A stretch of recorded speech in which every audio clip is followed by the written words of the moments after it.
છીએ સાવ સાદા ગુજરાતીમાં કયો સ્વાદ આવે છે એને આધારે આપણે પસંદગી કરીએ છીએ. તો કોઈ માણસ આપણા જિંદગીમાં આવે તો આપણી રુચિ પ્રમાણે વર્તે છે કે કેમ, તો એ પસંદગી કઈ થઈ? રુચિ મૂલક. મારું ધાર્યું કરે છે કે કેમ, મારી ઈચ્છા પ્રમાણે કરે છે કે કેમ, હું કહું છું એમ કરે છે કે કેમ. પહેલું ખ્યાલ આવી ગયો. રુચિ. મારા ગમા અણગમા પ્રમાણે તમે વર્તો તો હું તમારી સાથે અમુક રીતે વર્તું. એ પસંદગી મારી રુચિને આધારે થઈ. મારી રુચિઓ કેવી રીતે ઘડાય છે? મારા સંસ્કારને કારણે ઘડાય છે. મારી જેટલી પણ રુચિઓ છે, મેં કહ્યું કે મને ટીંડોળાનું શાક નથી ભાવતું, તો કેવી રીતે થયું હશે?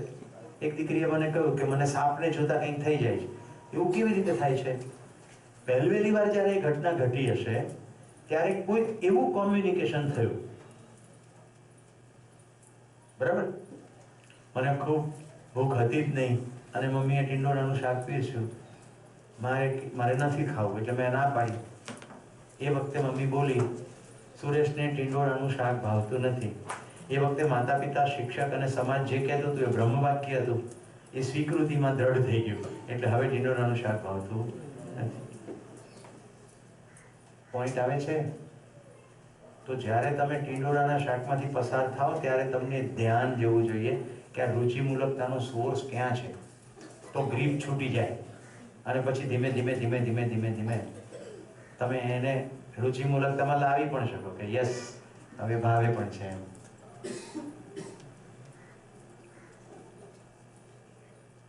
આપણી પસંદગી સંબંધને આધારે થતી હોય તો રુચિ હવે ગૌણ બની જશે.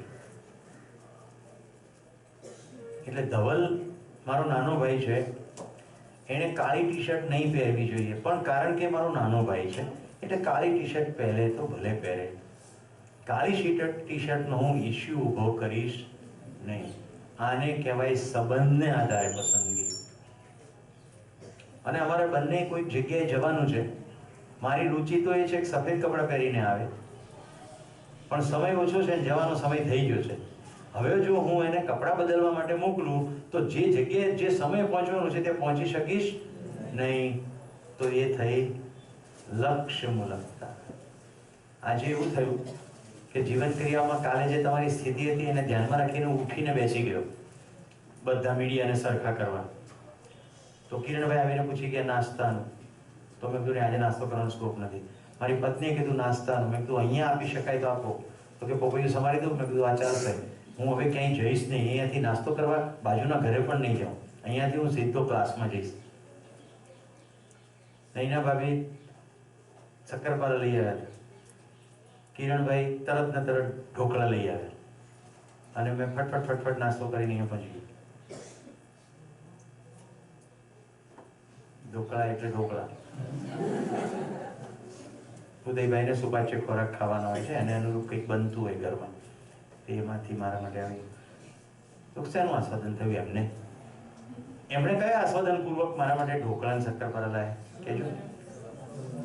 સંબંધ, રુચિ થોડી છે. ઉદયભાઈ તો ફોન કરવો જોઈએ કોઈકને, મેનેજિંગ ટ્રસ્ટી છે એ થોડા લઈને આવે, એ તો કોઈકને કહે, પણ તરત સંબંધનું આસ્વાદન થયું ને કે સમય ઓછો છે. એ વખતે કોઈને કહે અને પછી કોઈ આવે. એક શેઠ હતા, થડા ઉપર બેઠેલા. એક ગરીબ આદિવાસી માણસ આવે કે શેઠ પાણી આપો. તો કે હમણાં માણસ આવે ને એટલે આપો. થોડી વાર શેઠ બહુ તરસ લાગી છે, પાણી આપો. તો કે હમણાં માણસ આવે ને એટલે. 15-20 મિનિટ થઈ ગઈ. શેઠ પાણી આપો. કે માણસ, શેઠ તમે જ માણસ થઈ જાઓ. કેટલાને ધ્યાન જાય છે? ગુડ. તો મને સૃજને પ્રશ્ન પૂછ્યો હતો, એને અનુરૂપ હું એક વિડીયો બતાવું છું. પ્રશ્ન તો સૃજનનો છે પણ જવાબ બધાને મળી જશે. પસંદ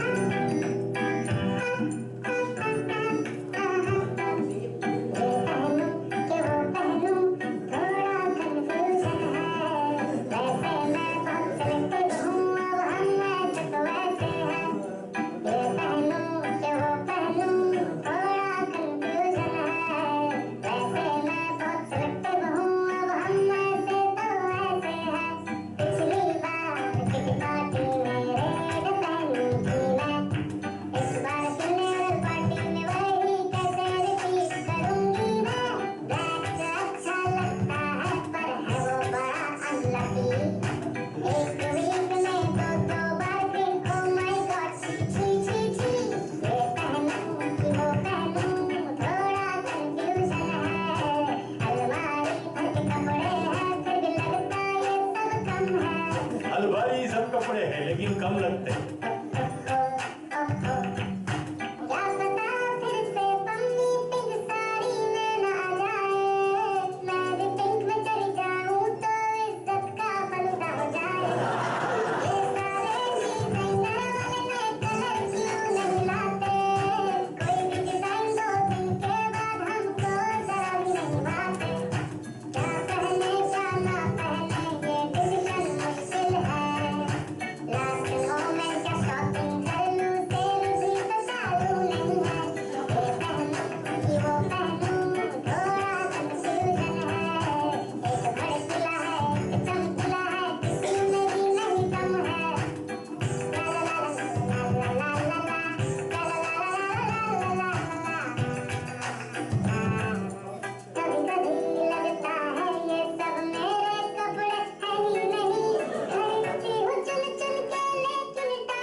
પાર્કીટા ટાઈમ તો ખતમ. સુજનબેન જવાબ મળી ગયો. સુજનનો પ્રશ્ન એ હતો કે પસંદગી બહુ ઉપલબ્ધ હોય ત્યારે શું કરવું? તો એનો જવાબ એ છે કે પસંદગી ઉપલબ્ધ નથી, વસ્તુઓ ઉપલબ્ધ છે. પસંદગી એ મારા આધારમાંથી આવે છે અને આધાર 3 છે. ગમાણ એટલે રુચિ, સંબંધ અને લક્ષ્ય. તો મારે શું પહેરવું એનો આધાર લક્ષ્ય છે, સંબંધ છે કે ગમાણ છે. That's it. થઈ જાય પસંદગી સંયત. મારું તો જેની પર ધ્યાન ગયું છે હું તમને કહી દઉં, કોઈ પણ વસ્તુમાં જેટલું ભેગું કરશો એટલું એને સાચવવાનું, સંભાળવાનું, પ્રિપેર કરવાનું અને ચોઈસમાં તમારી સમય, ઉર્જા અને પૈસા ત્રણેય જશે. તો નક્કી કરી નાખવાનું કે તમામ સિઝનને અનુરૂપ તમારા શરીરને કેટલા કપડાં, તમારા વ્યવસાયને અનુરૂપ કેટલી વસ્તુઓ, શું જોઈશે. અને એ નિર્ણય તમારો પોતાનો છે, એ બીજાનો નિર્ણય નથી. મને આ મશીન જોઈએ છે, શિક્ષક તરીકે મને આ મશીન ઉપયોગી છે કે નહીં? હું અહીંયા બોર્ડનું કામ કરી શકું. હવે કોઈ એમ કે તમારે આ નહીં રાખવું જોઈએ, તો એનો મુદ્દો છે. મેં આ ભાઈને કીધું કાલે કે તારા મશીન તો ભંગાર છે, મારા મશીન કરતાં 5 ગણી કિંમતનું એનું મશીન છે, પણ શું કરવાનું, વિડીયો વખતે ઝાંખું દેખાય. પછી 1.4 GB નો તો કચરો ભેગો થયેલો છે અંદર, એ સાફ કરે તો બધું સરખું થઈ જાય. કોઈ નક્કી કરશે કે મારે નક્કી કરવાનું? મને શું જોઈએ, મારે નક્કી કરવાનું. તો હું માનું છું બધાને આસ્વાદન ચેન ક્લિયર થયું હશે, રાઈટ?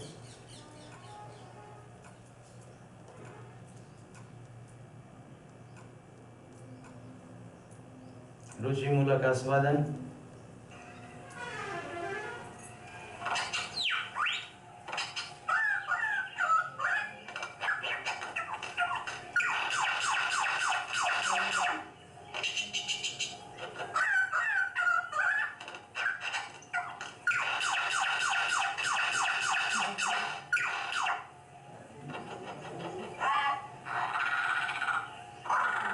એક જ પક્ષી વિવિધ અવાજ કરે છે.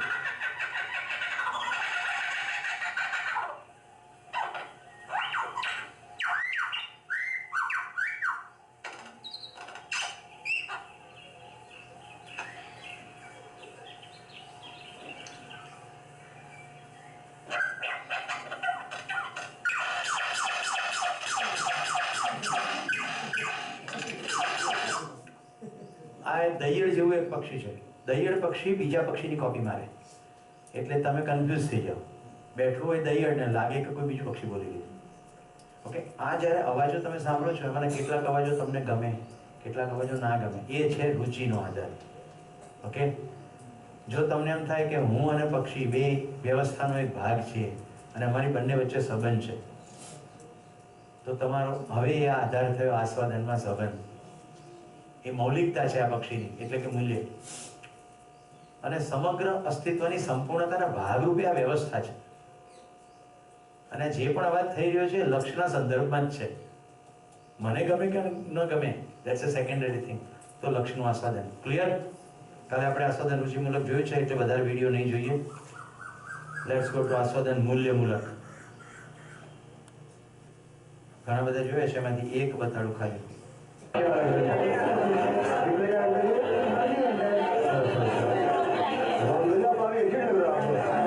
હવે આ જ્યારે તમે જોઈ રહ્યા છો ત્યારે આની અંદર રંગો છે, અવાજ છે, એટલે રુચિમૂલકતા છે. પણ જો વિડીયો ચાલે એટલે કેવું તમારું ધ્યાન સૂક્ષ્મ રીતે સંબંધ ઉપર જતું રહે છે.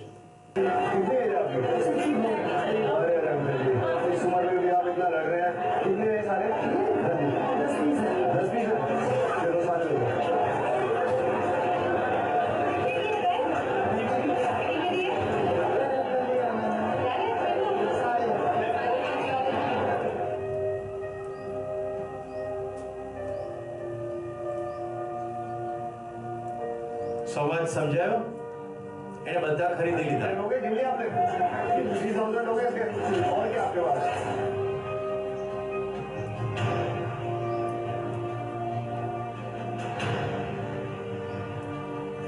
कितने पीस है? कितने को जो है? 1500, ठीक है? तो 3000, 1500, 4500. 1, 2, 3, 4, 5, 6, 7, 8, 9. और कुछ है तो बताओ मैं.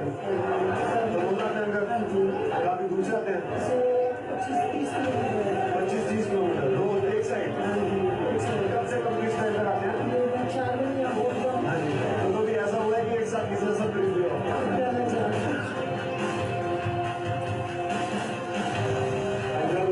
बस हमारी दुआ है कि आप सबको इस तरीके से इंस्पायर करते रहें. हम बहुत लोग मिले आपको देखते हैं. जो लोग अपनी जिंदगी में हार मान जाते हैं ना, उन सबके लिए आप एक मिसाल हो.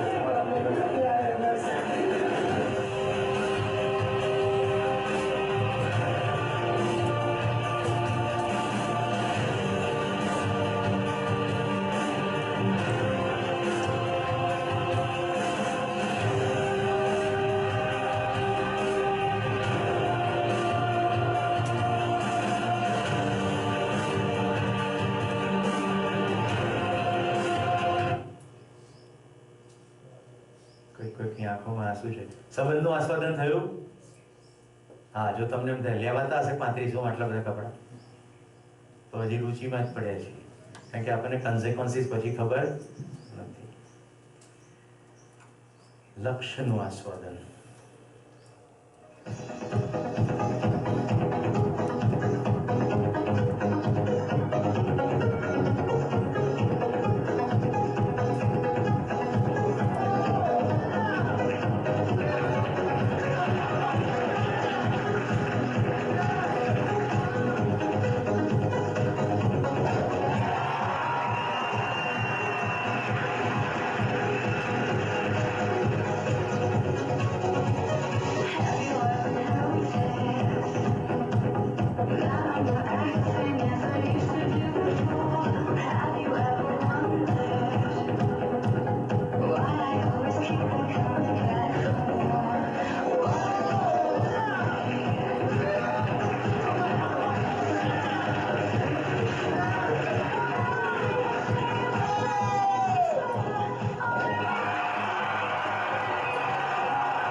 આખા વિડીયો દરમિયાન જો લક્ષ્યનું આસ્વાદન થયું તો પછી એ પ્રક્રિયા તમારા માટે ઇમ્પોર્ટન્ટ બનતી નથી. એપ્રિસિએશન થાય કે કેટલું જોરદાર કર્યું, પણ લક્ષ્ય સતત લક્ષ્ય તરફ ધ્યાન. ક્લિયર? 3 પ્રકારના આસ્વાદન. આસ્વાદન એટલે સ્વાદ લેવાની ક્રિયા. સ્વાદ લેવાનો આધાર 3 છે: મારી અંગત રુચિઓ, મારા સંબંધો અને મારું લક્ષ્ય. જ્યારે આપણું આસ્વાદન લક્ષ્યમૂલક થઈ જાય છે ત્યારે મૂલ્ય એટલે કે સંબંધો અને રુચિઓ ગૌણ બની જાય છે. આપણા બધા તમામનું લક્ષ્ય સુખ, શાંતિ, સંતોષ, આનંદ અથવા સમાધાન, સમૃદ્ધિ, અભય, સંતુલન. આસ્વાદનની આપણે ડિટેલમાં જોઈએ. આસ્વાદન આટલું બધું ડિટેલમાં કેમ જોઈએ છે? કારણ કે સૌથી પહેલી ક્રિયા પર જેની પર ધ્યાન જવું જોઈએ એ ક્રિયા જ આસ્વાદન છે.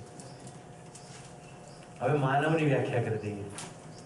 અત્યાર સુધી માનવની વ્યાખ્યાયિત નહોતો કરી.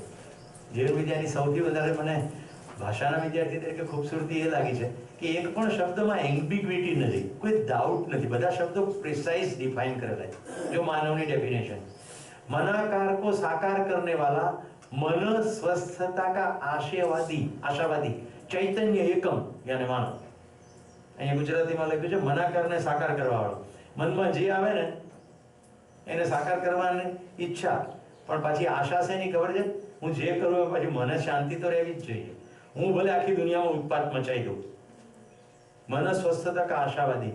તો જે પહેલો કમ્પોનન્ટ છે એનું નામ છે કલ્પનાશીલતા અને બીજા કમ્પોનન્ટનું નામ છે કર્મ સ્વતંત્રતા. આપણે પોતાને જીવન કહીએ, આપણી અંદરની ક્રિયાઓને જીવન ક્રિયા કહીશું. જે ક્રિયા પ્રત્યે સભાન થવાનું છે એ ક્રિયાનું નામ છે આસ્વાદન. આ ત્રણે ત્રણ આપણે જોઈ લીધી. રુચિમૂલક, મૂલ્યમૂલક, લક્ષ્યમૂલક. હવે આ શબ્દોમાં કોઈને કોઈ ગૂંચવાડો છે? મૂલક એટલે બેઝ, મૂળ એટલે બેઝ, ફાઉન્ડેશન. રુચિમૂલક ઇન્દ્રિય સાપેક્ષ છે. જોજો હવે હું મોટો જમ્પ લગાડવા લઈ જયો. ઇન્દ્રિયના સાપેક્ષમાં જે સ્વાદ છે એ બહુ જ ક્ષણિક છે. જે ચહેરો તમને ખૂબ ગમી જાય એ ચહેરો સેમ લાંબો સમય રહેતો નથી. સૂરજમુખી હોય છે, પછી ચંદ્રમુખી થઈ જાય છે અને થોડા વખત પછી જ્વાલામુખી થઈ જાય છે. યૌવન પીટિકાઓ જ્યારે ગાલ ઉપર નીકળી આવે છે, એટલે કે ખીલ જ્યારે નીકળી આવે છે ત્યારે નાના નાના જ્વાળામુખીઓ થઈ જાય છે. છોકરીના સંદર્ભમાં ના જુઓ, બધી રીતના સંદર્ભમાં જુઓ. કોઈ ચહેરો એટલે ફેસ જ નહીં, તમામ પ્રકારના ઘરની અંદર દેખાતી તમામ વસ્તુઓ થોડા વખત પછી તમને જુદી લાગવા માંડે. એમાં કોઈકના ઘરે અમુક જોઈ લીધું હોય ને પછી તો એકદમ જ નકામી લાગવા માંડે. 32 ઇંચનું LED જોઈ લો ને, પછી તમારા ઘરે ડબ્બા જેવું ટેલિવિઝન, ઓહ, આપણે મહેમાને આવી કે આ હું ડબ્બો રાખ્યો, એટલે આપણે આસ્વાદન બદલાઈ જાય. પણ એટલે આ ડબ્બો હોય, પત્તું હોય, ટીવી જોતા જ નથી, તો પછી એ જેવું છે એનું શું કરવાનું? રુચિમૂલક. પછી આવે મૂલ્યમૂલક. સંબંધ સાપેક્ષ આસ્વાદન ક્ષણિક કરતા મોટું છે. કેવું છે? ક્ષણિક કરતા મોટું છે. ક્યાં સુધી? એ સંબંધ જેની સાથે છે એ વ્યક્તિ પૃથ્વી પર હયાત છે ત્યાં સુધી, અથવા સન્નિકર્ષમાં નજીકમાં છે ત્યાં સુધી. દૂર છે પછી સંબંધનું કેવી રીતે સુખ લેવાનું? સામે વ્યક્તિ છે જ નહીં. એટલે ક્ષણિક કરતા લાંબુ છે, રાઈટ? ત્રીજું છે લક્ષ્યમૂલક. આ નિરંતર છે, કારણ કે લક્ષ્ય તો નિરંતર છે. હવે જો આજે તમે મારી સાથે લક્ષ્યમાં સહમત થઈ ગયા તો આ પૃથ્વી પર જ્યાં સુધી શરીર ચાલશે ત્યાં સુધી લક્ષ્ય તો રહેશે જ. તો તમારી દરેક ક્રિયાઓને તમે જો લક્ષ્યના સંદર્ભમાં જોવા માંડશો તો તમારા સુખનું સરનામા પ્રમાણે તમે આગળ વધી રહ્યા છો. લક્ષ્ય સુખ, શાંતિ, સંતોષ, આનંદ, એને અનુરૂપ હું શું કરી રહ્યો છું, કરી રહી છું, એવું સતત જો ધ્યાન રહે તો આપણે સુખની દિશામાં આગળ વધી રહ્યા છીએ. એ સૌથી લાંબુ છે. તો ક્ષણિક સુખ, દીર્ઘકાલીન સુખ અને નિરંતર સુખ. હવે જો સાપેક્ષતા બદલાઈ ગઈ. ઇન્દ્રિય સાપેક્ષ, સંબંધ સાપેક્ષ, વ્યવસ્થા સાપેક્ષ. કોઈ પૂછતું તો આ બધું મળે? બધું જ મળે ને. હું આખો જ તમારો છું, પછી આ પીપીટી ને ક્યાં દો? બધું જ મળે. હું તમને એટલું કહી દઉં, આખું જીવન વિદ્યા શિબિર વિડીયો ફોર્મેટમાં ડાઉનલોડેબલ નેટ પર છે. બધા પુસ્તકો ડાઉનલોડેબલ નેટ પર છે. હિન્દીની અંદર ઢગલાબંધ પાવર પોઈન્ટ પ્રેઝન્ટેશનો પણ છે. ગુજરાતીમાં પ્રબોધન હું એકલો જ કરું છું, એટલે પીપીટી મારા સિવાય કોઈની પાસે ગુજરાતીમાં ન મળે. તમારી પેન ડ્રાઈવ હોય તો બધા પીપીટી આપી દઈશ. થોડા વખત પછી હું આ બધા પીપીટીને અપલોડ કરી દેવાનો છું jvidya.com પર. એટલે પછી ધીમે ધીમે બધા ગુજરાતી પીપીટી પણ તમને મળશે. પણ એટલું સમજો, પીપીટી થી સમજણ ઊભી થશે નહીં. સમજણ તો પોતાની અંદર જોવાથી જ ઊભી થશે. જો પુસ્તકથી અધ્યયન થતું હોય તો આપણા કોલેજ કે સ્કૂલના જે પુસ્તકો છે એમાંથી આપણને બધાને અધ્યયન સરખું થવું છે? ક્યાં થાય છે? હું જ્યારે કવિતા કહું છું ત્યારે ઘણાના ચહેરા એકદમ ખીલી ઉઠે, મતલબ કે એમને એવી રુચિ તો હતી પણ કંઈ કર્યું નહીં. અને હવે એમ થાય સારું. ઘણા મારી પાસે કવિતા માંગે કે તમે સાહેબ પેલી કવિતા કીધી હતી, હું આપી દઉં, પણ મને બિલકુલ ખબર એનાથી ફેર નહીં પડે. પોતાની અંદર કવિતાની રુચિ હોય તો આજુબાજુ ક્યાંક ને ક્યાંક કોકના ઘરે જતા રહો. કોઈ પણ ધોરણના બાળક હોય એની ગુજરાતીની ચોપડી માંગો, એમાં કવિતા હોય જ છે. દરેક ગુજરાતીની ચોપડીમાં લગભગ 8 થી 10 કવિતા દરેક ધોરણમાં હોય.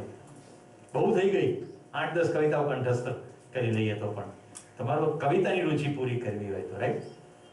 પણ એનાથી સમજણ નહીં થાય, એનાથી આહલાદ પણ નહીં થાય. એના માટે તો રસ પહેલા અંદર જગાડવો પડશે, અને એના માટે કવિતાના દરેક શબ્દ પર ધ્યાન આપવું પડશે. એના સામે અંદર શું થઈ રહ્યું છે એમાં પણ ધ્યાન આપવું પડશે. તો આપણું લક્ષ્ય તો આ છે: સ્વમાં સુખ, પરિવારમાં સમૃદ્ધિનો ભાવ, સમાજમાં અભય અથવા સુરક્ષા, અને પ્રકૃતિમાં સંતુલન એટલે સહઅસ્તિત્વ. સમાધાન, સમૃદ્ધિ, અભય, સહઅસ્તિત્વ, આવા 4 શબ્દો તમને હિન્દી વાંગ્મયમાં જોવા મળશે. સમાધાન, સમૃદ્ધિ, અભય, સહઅસ્તિત્વ, બધું સહઅસ્તિત્વમાં છે.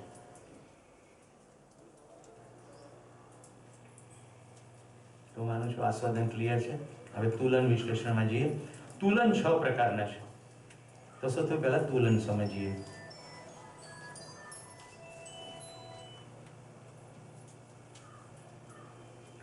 તુલનના 6 પ્રકાર.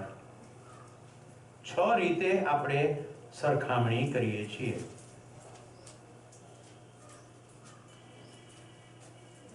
મનમાં 6 રીતે સરખામણી કરીએ છીએ. પહેલી રીત છે, જરા રંગ બદલી નાખો.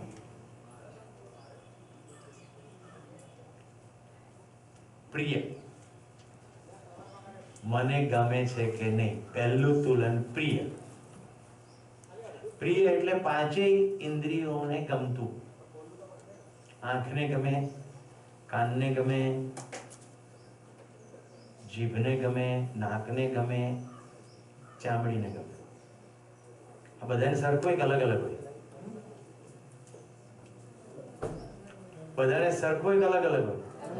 જુઓ, ડખા બતાડું છું. સંબંધમાં ડખા ક્યાં થાય છે? મારું પ્રિય છે તે તમારું પ્રિય ના પણ હોય. એટલે બે વ્યક્તિ વચ્ચેના સંબંધનો આધાર પ્રિય હોઈ શકે નહીં. સુખ તો સંબંધમાં જ છે, પણ સંબંધનો આધાર રુચિ હોય. બીજું છે હિત. હિત એટલે સમગ્ર શરીર માટે સારું. પ્રિય એટલે કોઈ એક ખાસ ઇન્દ્રિય માટે સારું, રાઈટ. સરસ મજાની આદુ ફુદીનો નાખેલી સાંજે 6 વાગે ટાઢની અંદર ચાય મળી જાય તો જીભને તો સારી લાગે. ઓકે, મસ્ત ટેસ્ટ છે. એક ભંગો પીધી, આટલો મોટો મગ, હજી આવવા દો એટલે બીજો ભંગો પીધી, હજી આવવા દો, ત્રીજી પીધી, પી દે ગયા. હવે શરીરની અંદર એટલું ટેનિનનું કે કેફીનની માત્રા થઈ ગઈ, રાત્રે ઊંઘ આવતી નથી. તો જે જીભને સારું છે એ શરીરને સારું ન પણ હોય. પાણીપુરી 2, 5, 10 દબાઈ 50, પછી બરાબર રાત્રે 12 વાગે. એક તો શિયાળો, વધારે પાણી લેવાય નહીં, બરાબર. પછી 1 વાગે, પછી 2 વાગે. પાણી તો પ્રોસેસ થઈને બહાર નીકળવાનું જ છે. અને જો તીખાશ કેવી કોઈ માત્રા હોય તો 1 અને 2 બે મોમેન્ટ ચાલુ થઈ જાય.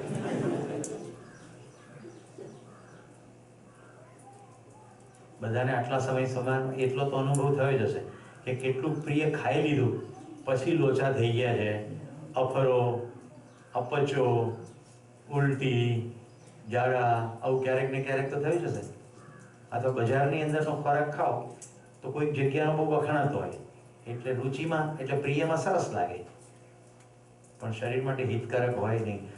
અહીંયા રીતિબેનને તમે રિસેસમાં મળજો, એ કહેશે વાત, પિત્ત અને કફ ત્રણેય શરીરમાં સમ હોય ત્યાં સુધી વાંધો નહીં. હવે પિત્તનો પ્રકોપ હોય અને પિત્તકારક વસ્તુઓ ખાઓ એટલે શરીર માટે હિતકારક રહે નહીં. કફનો પ્રકોપ હોય ને કફ વધે એવું ખાઓ, જીભને તો ટેસડો પડી જાય પણ શરીર માટે હિત હોય. તો બીજી સરખામણી છે હિત. હમણાં સમજાય છે ને? ત્રીજી સરખામણી છે લાભ. એટલે આ કરું તો મારા હાથમાં લાડવો શું આવશે? પૈસા, વસ્તુ, પદ, ફોટા, આવું આવું કંઈ પણ લાભનો ખ્યાલ છે. જો સૂક્ષ્મમાંથી સ્થૂળ તરફ ગતિ કરી રહ્યા છીએ, અને આમ જોવા જાવ તો વિચાર કરતા જાવ તો સ્થૂળમાંથી સૂક્ષ્મ તરફ ગતિ. ઇન્દ્રિય નાની છે, આંખ. શરીર એનાથી મોટું છે, અને હવે શરીરની બહાર કશું આવ્યું. આ ત્રણ તુલનમાં તો આપણી બધાની એક્સપર્ટીઝ છે જ.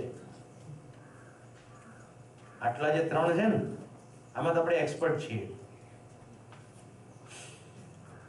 અહીંથી ક્યાંક પ્રવાસે જવાનું હોય તો ઢેબરા અને છૂંદો લઈએ. કેમ કેમ મગફળીને ગોળ નહીં લેતા? ફોલીને મગફળીને ગોળ ખાઈ લેવાય ને, ચણા બી લેવાય ને ખાલી. ના, ઢેબરા ને છૂંદો પ્રિય.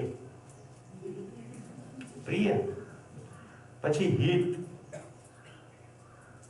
ઢેબરા અનુકૂળ આવતા હોય તો ઠીક છે, તો હિતકારક. પણ ઢેબરા અનુકૂળ ના આવતા હોય તો ભલે પ્રિય હોય તો આપણે પછી હિતને ધ્યાનમાં રાખીને લઈશું નહીં, કારણ કે પ્રવાસ છે, લોચો થઈ જાય.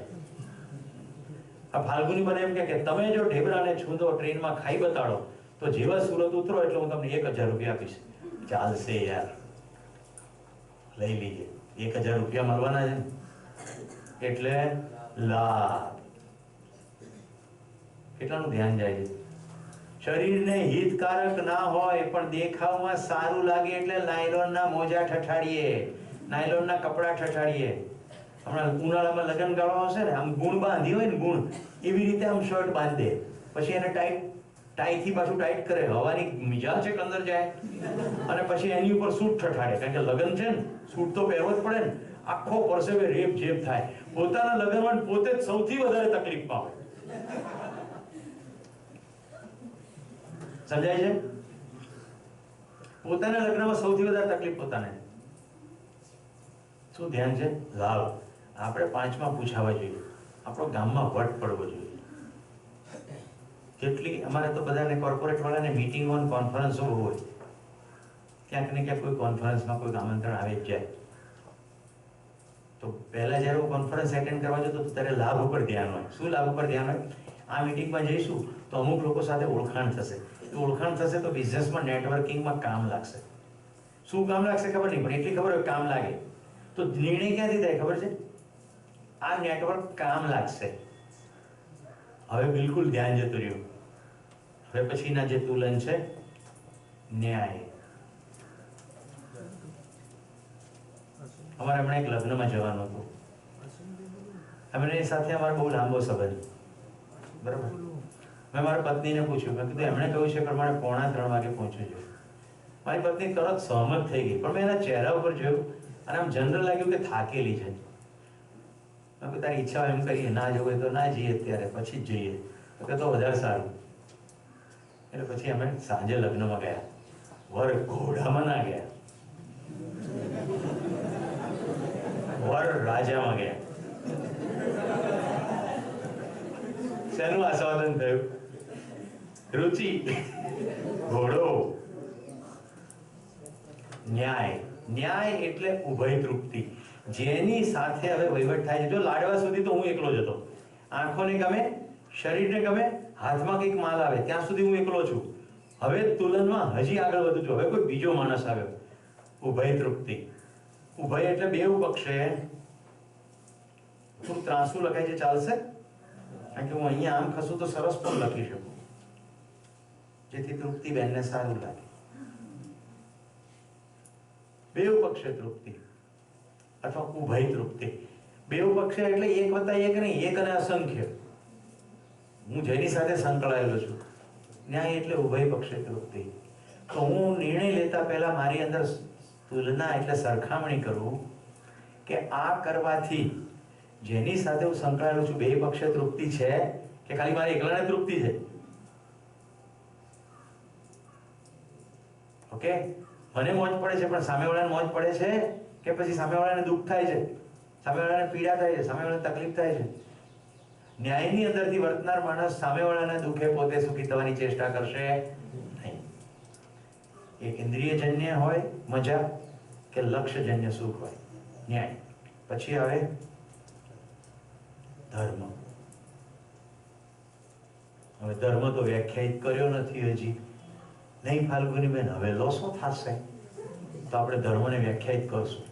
ધર્મ એટલે દરેકે દરેક અવસ્થા એનો એવો મૂળ ગુણ કે જેનાથી એને અલગ ના કરી શકાય. टेंशन नहीं लेने का.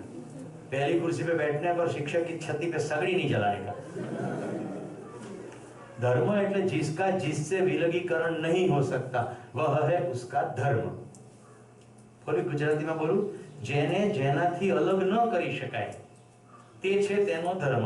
પદાર્થનો ધર્મ છે હોના. પદાર્થનો ધર્મ છે હોના, રે, કોઈ દાડો નાશ થાય નહીં. કહ્યું તું ને, હોના રહેના.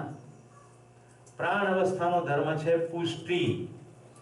બી છે, છોડ થશે, ફૂલ આવશે, ફળ આવશે જ. પ્રાણ અવસ્થાની કોશિકાઓ વધ્યા કરશે. પુષ્ટિ.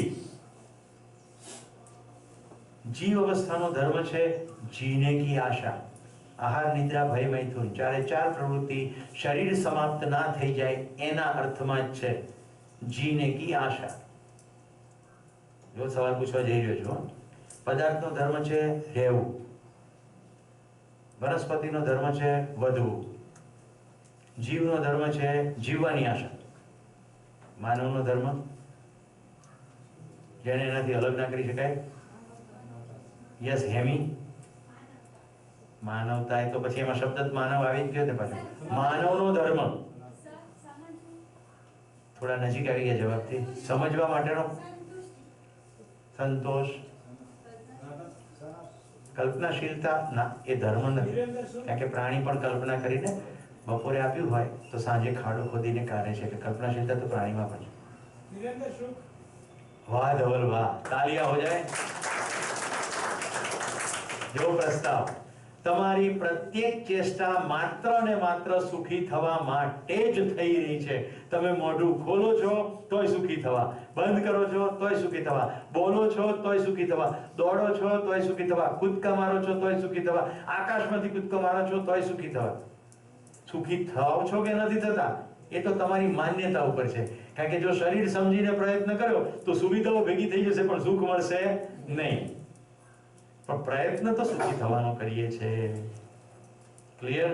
અમારા એક ભાભી છે, દર પાંચમે માતાજી પસંદ કર્યા છે. આમ તો ઘણી માતાજી હોય પણ એમને એક ફેવરિટ માતાજી. એમને કાળા રંગની માં ગમે, ધોળા રંગની ના ગમે. એમની ઘરની બાજુમાં જ એક ધોળા રંગની માં બેહાડી છે પણ એ નહીં, એમને કાળા રંગની માં ગમે. એટલે એના માટે છે ને 70 કિલોમીટર દૂર જાય અને ત્યાં જઈને પગે લાગી આવે. જાય છે તો સુખી થવા જ, જાય છે તો સુખી થવા. આ કુશલ જરા ઉભો થઈ જાય. આ ગુલાબી માંથી એને કાળી કાઢી સુખી થવા. હવે તું ઉભી થઈ જાય. અને આ વાદળી માંથી એટલે લાલની ઉપર વાદળી ઠઠાડી જાય. શું કામ? સુખી થવા. તું કિશનિયા ઉભો થા. આને દાઢી એટલા માટે વધારી છે કે સુખી થઈ જશે. હું દાઢી એટલા માટે કરું છું સુખી થઈ જઈશ. એ વધારે છે એટલા માટે કે સુખી થઈ જઈશ. આપણા બધાની અંદર કન્સેપ્ટ શું છે? સુખી થવાનો. અને એના માટે જે ધારી લીધું છે એ પ્રમાણે સુખી થઈએ. થઈએ છે કે નહીં તો કોઈ કરે તો બાકી મોટા ભાગે મજા. जो मानव का धर्म है निरंतर सुखी होकर जीना. હવે જો જીવ અવસ્થાનો ધર્મ જીને કી આશા, માનવનો ધર્મ સુખપૂર્વક જીને કી આશા. ક્લિયર? હવે આવી જઈએ તુલનામાં. મારા કાર્યો થકી કોઈ પણ અવસ્થાનો ધર્મ હું ડિસ્ટર્બ તો નથી કરતો ને, અથવા એના ધર્મને વ્યક્ત થવામાં હું આડે તો નથી આવતો ને. તો જ્યારે ન્યાય કહીશ ત્યારે માણસની વાત થઈ રહી છે. ધર્મ કહીશ ત્યારે અદિતિ હું અને તમામ અવસ્થાઓની વાત થઈ રહી છે. તો હું ભાઈ અમૃતને મોઢામાં પેંડો આપું અને એને ખવડાવવામાં મને પ્રસન્નતા થાય તો ઇન્દ્રિયના કક્ષાએ ઉભય તૃપ્તિ થઈ, શરીરની કક્ષાએ ઉભય તૃપ્તિ થઈ. પણ પછી એને ખવડાવીને તું લે, એક કુલાડી તું લે, આપણે બે ભેગા થઈને લીમડાને પાડી દઈએ. કેમ? તો કે બહુ પાંદડા ખરે છે. તો લીમડાનો ધર્મ છે પુષ્ટિ. આપણે એને કાપી નાખ્યું. પુષ્ટિની ક્રિયામાં વચ્ચે આયા કે નહીં આયા? આવ્યા કે નહીં આવ્યા? ઘરમાં રાઇફલ પડી છે, કાગડો બેસે છે, ઉડાઈ દઈએ એને. આયા કે નહીં આયા વચ્ચે? જોજો અહિંસા ક્યાંથી આવે છે. આખા અસ્તિત્વની બધી જ અવસ્થાઓ પરસ્પર અદ્ભુત રીતે સજેલી છે. એમાંથી કોઈને ડિસ્ટર્બ કરવાનો આપણને કોઈ અધિકાર નથી.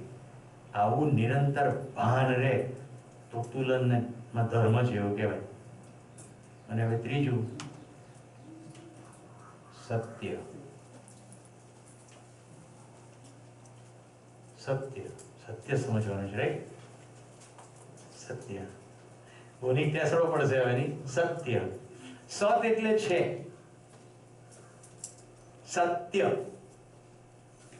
જે છે એની અભિવ્યક્તિ. તો 3 પ્રકારના સત્યો છે. વસ્તુગત સત્ય,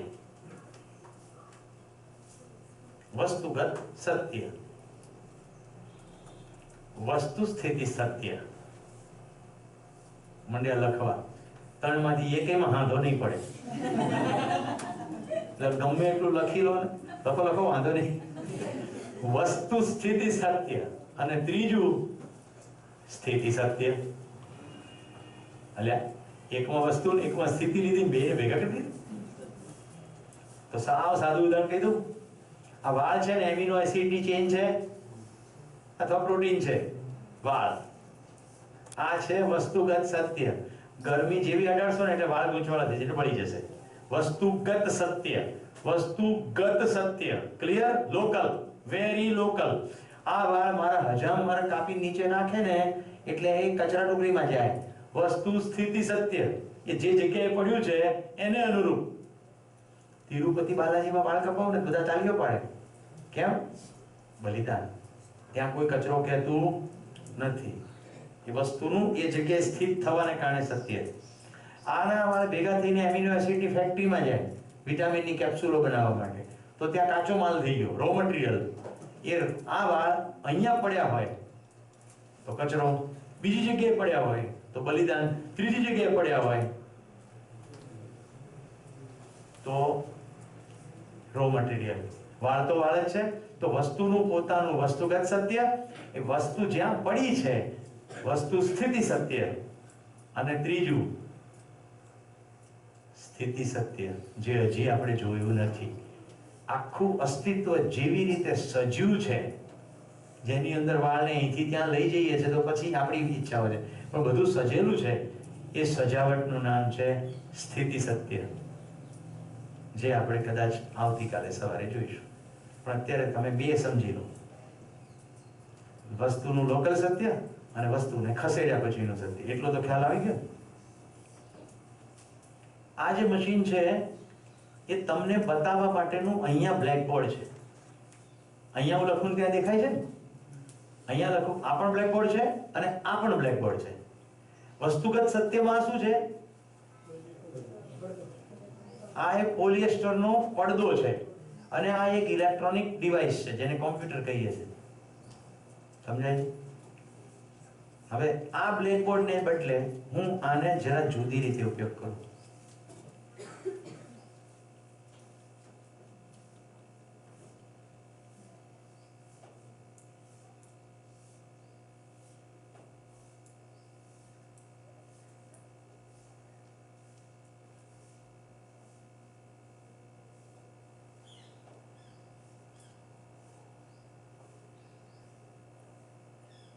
શું બની ગયું? આ નદી નહીં, આખી વસ્તુની વાત ચાલી રહી. નદી તો ચિત્રનો એક ભાગ છે. ચિત્ર બન્યું કે નહીં? હવે બ્લેકબોર્ડ નથી, કેનવાસ છે. ડિવાઇસ તો એની એ જ રહી.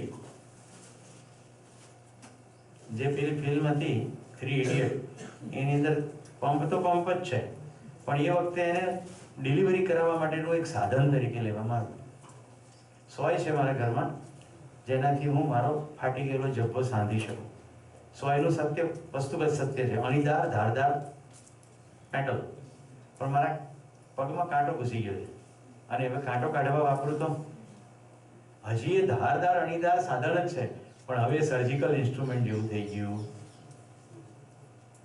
સમજાય છે?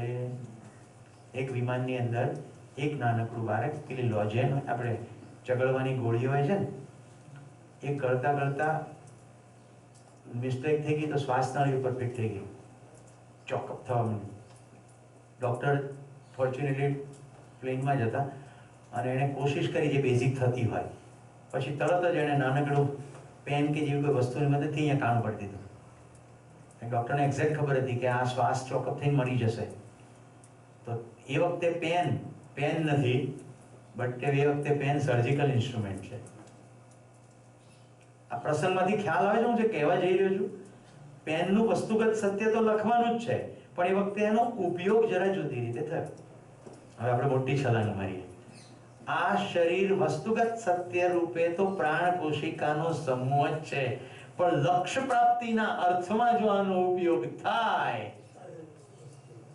જલસો પડી ગયો ને બોલા, આ શરીરનો ઉપયોગ લક્ષ્ય પ્રાપ્તિના અર્થમાં થાય તો પછી આંખ આ ધન્ય છે, શરીર આ ધન્ય છે, માનવ અવતાર આવ્યો આ धन्य से.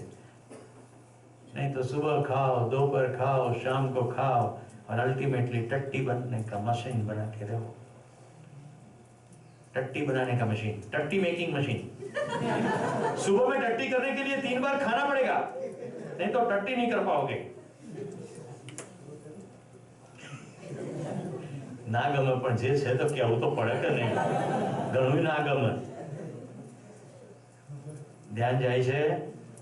આહાર, નિદ્રા, ભય, મૈથુન 4 પ્રવૃત્તિની અંદર જો આ જીવનની આ શરીર યાત્રા પૂરી કરવાની હોય તો જીવનને આ જે શરીર મળ્યું એનો કોઈ અર્થ રહ્યો નહીં. કલ્પનાશીલતાનો ફેલાવ લક્ષ્ય પ્રાપ્તિના અર્થમાં થાય તો આપણે આપણી ક્ષમતાનો બરાબર ઉપયોગ કર્યો કહેવાય. પણ કલ્પના શક્તિનો ફેલાવ માત્ર અને માત્ર મારી શરીરની જરૂરિયાતો પૂરી કરવામાં થાય, આહાર, આવાસ, અલંકાર, દૂરગમન, દૂરદર્શન, દૂરશ્રવણ, તો હું દાબડો ઓઢું તો મારી શરીરની જરૂરિયાત, હું કોકને ધાબળું ઓઢાડું તો બીજાના શરીરની જરૂરિયાત, પણ સમજણની દિશામાં કશું થયું નહીં. અને મોલા વિશેષ ધ્યાનથી સાંભળજે, હું શરીરને સ્વસ્થ રાખું તો મારા શરીરની જરૂરિયાત, હું બીજાના શરીરને સર્જરી કરીને સ્વચ્છ રાખું તો એના શરીરની જરૂરિયાત.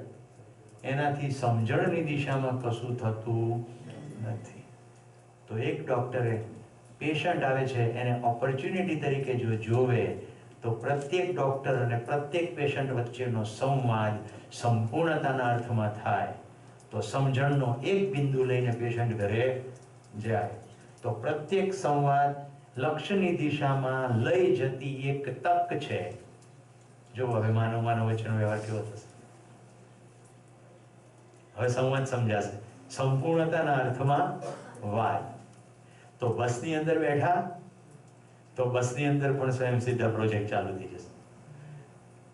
કોઈ પણ પ્રોજેક્ટમાં કશું પણ કામ કરતા હશો તો તમને તક મળી નથી, તમે ઝડપી નથી.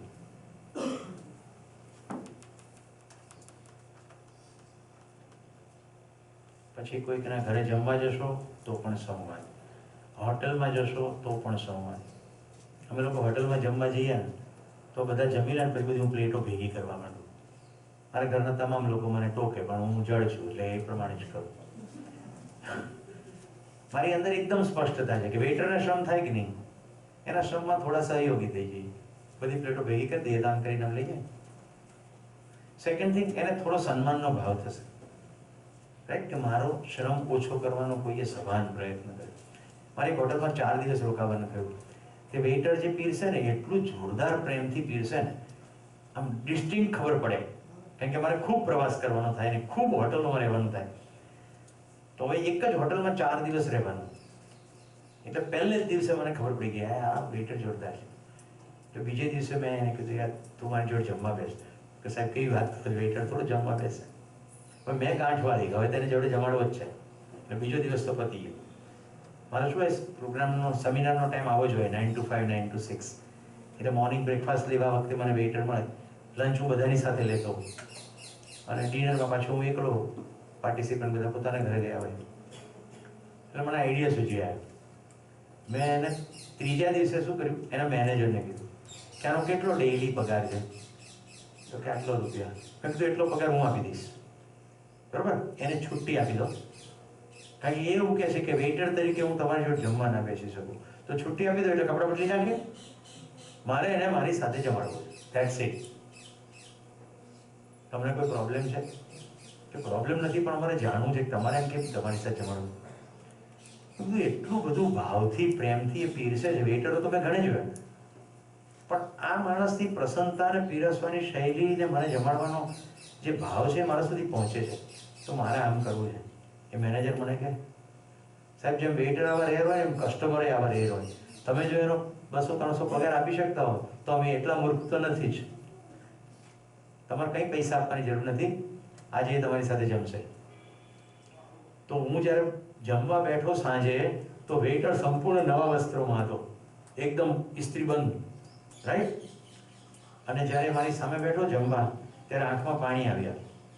મેં કીધું, તું અતિ પ્રસન્ન માણસ, आंख में पानी कैम है?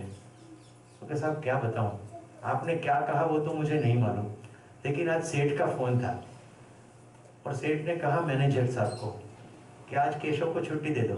तो आज मेरी छुट्टी हो गई है और मैनेजर ने ये कहा कि ये मिस्टर पटेल जो है वो आपके साथ खाना खाना चाहते हैं, तो इसलिए मुझे आपके साथ खाना खाने के लिए बिठाया। पर ये जो कपड़े मैंने पहने हैं वो सेठ ने कहा मैनेजर को तो इनको नजदीक के स्टोर में ले जाओ, उनको जो पसंद है वो कपड़े दिलाओ। हमारे बीच में कोई ऐसा वेटर है जिसका कस्टमर इतना एप्रिशिएशन करता है, तो हम सारे मूर्ख है, अभी तक कहाँ हमारा ध्यान था। तो ये सब मुझे नए कपड़े, मारे एक पण रुपयो खिस्सामांथी नहीं गयो, पण खाली मारी अंदर पेલું प्रतिबिंब पड़ी गયું કે આ માણસ અત્યંત ભાવથી જમાડે છે। હવે એની સાથેનો સંવાદ હોટલનો જે થયો એની કરતા પણ એક ઉમદા સંવાદ મારો વિમાનમાં થયો છે, એની વાત કરું છું। કનિકા એ એર હોસ્ટેસનું નામ અને પીરસે, જેમ તમે બધા ક્યારેક વિમાનમાં ક્યારેક ગયા હશો તો વિમાનમાં ભોજન પીરસે। કનિકા ભોજન પીરસતી વખતે મને જુદી લાગી, એટલે મેં કીધું કે બેન ભોજનનું બધું પતી જાય પછી મારે વાત કરવી છે, કારણ કે લોકો બધાને પીરસતા પીરસતા જાય વચ્ચે વાત ના થઈ શકે। તો will you give some time, I want to talk to you. સરસ, પ્લેનનો પ્રવાસ પૂરો થઈ ગયો, એ ના આવી શકી, પણ એને યાદ રાખ્યું। એટલે જ્યારે હું એક્ઝિટ કરતો હતો ત્યારે એણે કીધું કે તમે મારી સાથે વાત કરવાની ઈચ્છા વ્યક્ત કરી હતી, એટલે મેં મારી સ્ટાફ કલીગને કહી દીધું છે, એટલે હું તમારી સાથે નીચે ઉતરી જઈશ હમણાં જ, અને તમે લોન્જમાં તમારું બેગ કલેક્ટ કરો ત્યાં સુધીમાં આપણે વાત કરી શકશું, કારણ કે વળતી ફ્લાઇટમાં મારે જવાનું છે। મેં કીધું બેન તું મને એ કહે, મને તો વિમાનમાં ખૂબ પીરસવાવાળા મળે છે, you are a different person. મને જરા જુદો ભાવ થયો। પછી એણે જે સ્ટોરી કીધી મને રડાવી ગઈ। એણે કહ્યું કે બાળપણ અત્યંત ગરીબીમાં વીત્યું, પણ માને એટલી ખબર હતી કે છોકરા ભણશે ને તો આગળ જતા એમને વાંધો નહીં આવે, એટલે માએ બધી તકલીફ વેઠીને અમને 3 ભાઈ બહેનોને ખૂબ સારી રીતે ભણાવ્યા। મારા ઘરમાં જ્યારે પિતા જીવતા હતા ત્યારે ઘરમાં પૈસા આવતા હતા અને મહેમાનો આવતા ત્યારે મીઠાઈ બનતી। પિતાજી જતા રહ્યા પછી સ્કેર્સિટી શરૂ થઈ, પણ મારી માં એવું કરતી કે છેલ્લે કંઈ નહીં તો પોતે ભૂખી રહે અને ઘી અને ગોળ કે ગોળ ને રોટલી ચોળીને કંઈક નાનકડું પણ મીઠાઈ જેવું બનાવી દેતી। ક્યારેક અમને ભાઈ બહેનોને કીધું છે કે આજે મહેમાન છે જરા થોડું ઓછું ખાજો, પણ આપણે મહેમાનને તો પૂરું જમાડવું પડે। આવી દારૂણ ગરીબીમાં મોટી થયા પછી સર મને 30,000 ફૂટની ઊંચાઈએ ખિસ્સામાંથી એક પણ રૂપિયો કાઢ્યા વગર જો જમાડવાની તક મળતી હોય તો હું શું કામ પ્રેમથી ના જમાડું।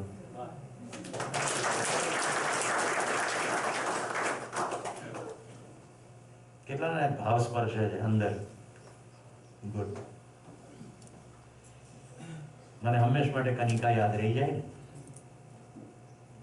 હવે ખબર કેમ નહીં પડે, આપણે જેટલા શાંત હોઈએ અસ્તિત્વ પારદર્શી છે। આપણે સવારે કાલે જોઈશું કે બીજાની પ્રતિબિંબ આપણી અંદર કેવી રીતે પડી જાય છે, બીજાની અંદર શું ચાલી રહ્યું છે એની આપણને ખબર કેવી રીતે પડી જાય। કોઈ ચમત્કાર નથી, આ અસ્તિત્વમાં નિયમ છે, ખાલી નિયમ સમજાય। તો મિત્રો, ન્યાય અને ધર્મના સંદર્ભમાં આપણે વાત કરતા હતા, તો આનું વસ્તુગત સત્ય કોમ્પ્યુટર જ છે, પણ વસ્તુ સ્થિતિ સત્ય કેનવાસ હોઈ શકે, બ્લેકબોર્ડ હોઈ શકે। આટલું ક્લિયર થઈ ગયું બધા?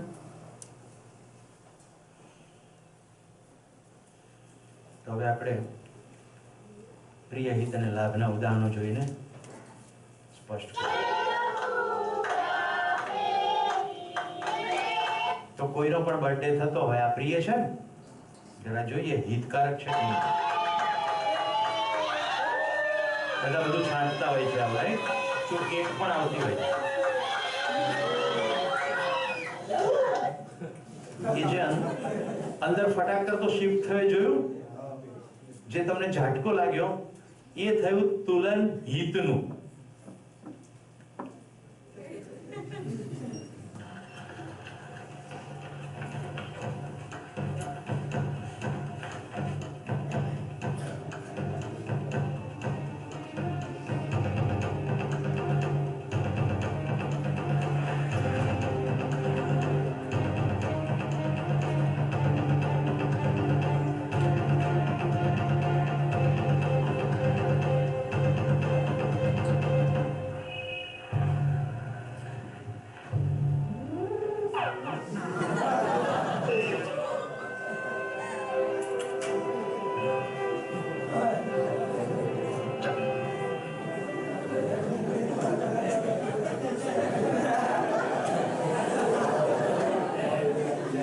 જ્યારે બજારમાં ડુંગળીની અછત હતી ત્યારે આ વિડીયો આવી હતી.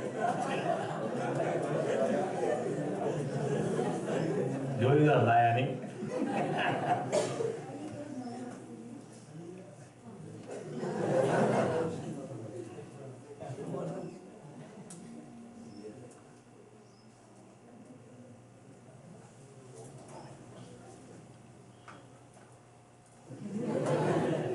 જોયું? રડતા દરમિયાન તમે બધા સ્તબ્ધ હતા, તરત જ શિફ્ટ આવ્યો પ્રિય, અને એનાથી બહુ મોટો શિફ્ટ આવ્યો. તો આઈ થિંક પ્રિય બધાને ખ્યાલ આવે છે ને?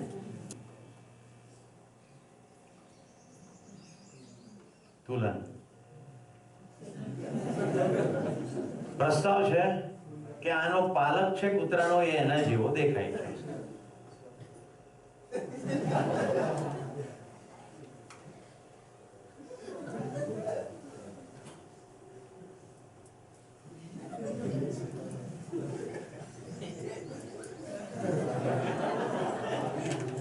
કેટલા સેમ લાગે છે? હાથ ઉપર કરો. એટલે આ સેમ નથી. કૂતરાનો ચહેરો કોઈ દિવસ માણસ જેવો હોય ખરો?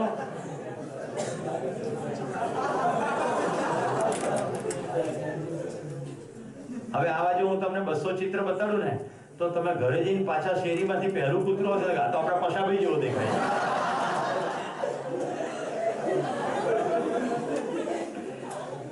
તુલનની ક્રિયા અંદર ચાલી રહી છે, ખ્યાલ આવે છે? સરખામણી, સતત સરખામણી ચાલી રહી છે. તો આઈ થિંક ઘણું. નાઉ લેટ્સ ગો ટુ હિત. મને લાગે છે આજે બ્રેક નહીં પડાય ભોજનનો, નહીં તો ક્રિયા પૂરી નહીં થાય. ચાલશે? હિત. અમારા સાળીની દીકરી છે, લગ્ન કરીને ઘરે આવી એના પોતાના ઘરે, અને એ લોકો એવી કોઈ સાંપ્રદાયિક માન્યતામાં ધરાવતા હતા કે એને એક મંદિરે લઈ ગયા અને ગરમ ગરમ છાપને અગ્નિમાં ગરમ કરીને લડાડી દીધી, જેથી કરીને એને સ્વર્ગમાં એન્ટ્રી મળે ત્યારે. અને આ જોઈને મને એટલી હરેરાટી થઈ ગઈ. મેં કીધું તો રાક્ષસો છે કે શું? કયા જમાનામાં જીવે છે? તમને ખાલી વર્ણનથી પણ હરેરાટી થાય છે. બંને હાથ ઉપર આવી છાપો લીધી. છોકરીએ છોકરાનો આઈ લવ યુ ના પ્રસ્તાવનો અસ્વીકાર કર્યો. એના બદલામાં એણે એની પર એસિડ રેડી દીધો.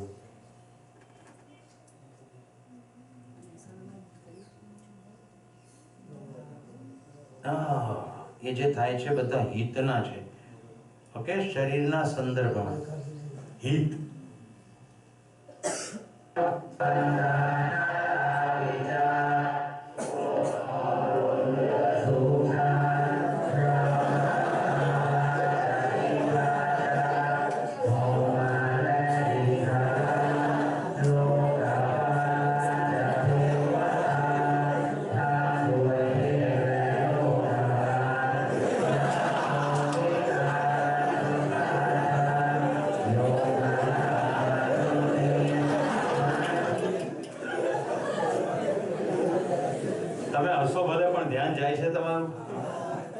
આખા શરીરના સંદર્ભમાં બધી વાત થઈ રહી છે. હિત.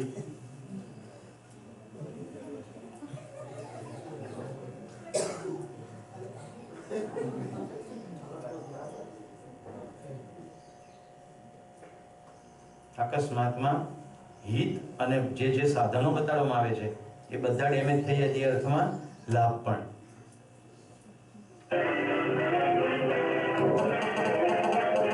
શરીરની ફ્લેક્સિબિલિટી જો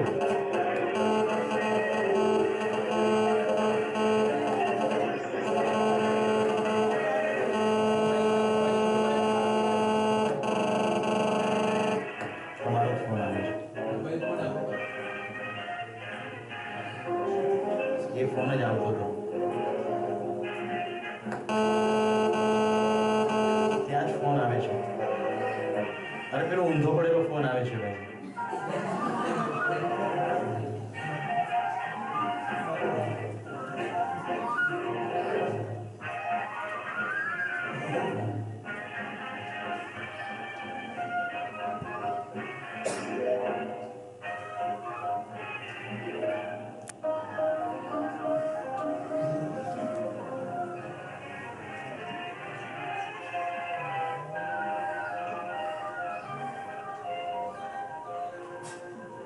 मैं जीवन हूं, शरीर को चलाता हूं, પણ અહીંયા શરીરના ફ્લેક્સિબિલિટીના અર્થમાં જુઓ.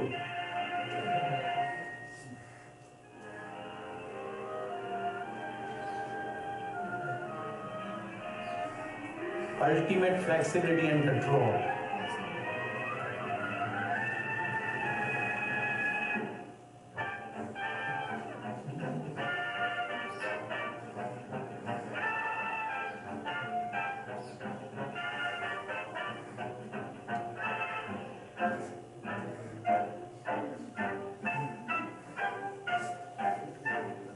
હવે ભગવાને સીધે સીધા બે પગ આપેલા છે, હવે હાથથી ચાલવાની કઈ જરૂર છે ખરી? તો માનું છું બધાને હિતનો ખ્યાલ આવ્યો હશે. હવે હિત પર ધ્યાન ના હોય ને એકલું પ્રિય પર ધ્યાન હોય. एक ऐसा जहर जो धीरे धीरे आपकी जान तक ले सकता है. अगर आपको यकीन नहीं आता तो आइए हम आपको इस जहरीली चाय की असलियत दिखाते हैं. रेलवे में चाय, ये इलाहाबाद रेलवे स्टेशन. इस स्टेशन से हर रोज करीब 250 गाड़ियां गुजरती हैं और इन गाड़ियों में लगभग 3 लाख लोग सफर करते हैं. हर स्टेशन की तरह इस स्टेशन पर भी दुकानों के अलावा रेलवे से लाइसेंस शुदा वेंडर कर चाय बेचते हैं. लेकिन इस चाय में जो दूध वो इस्तेमाल करते हैं, अगर उसे आप अपनी आंखों से देख लें तो शायद अगली बार से कम स्टेशन पर तो चाय पीना छोड़ देंगे. इलाहाबाद रेलवे स्टेशन के ठीक बाहर ये खुफिया ठिकाना है. स्टेशन पर चाय बेचने वाले एक वेंडर का ठिकाना. वो यही चाय बनाता है और फिर केतली में डालकर उसे स्टेशन ले जाता है. चाय बनाने के लिए सबसे पहले वो दूध बनाता है.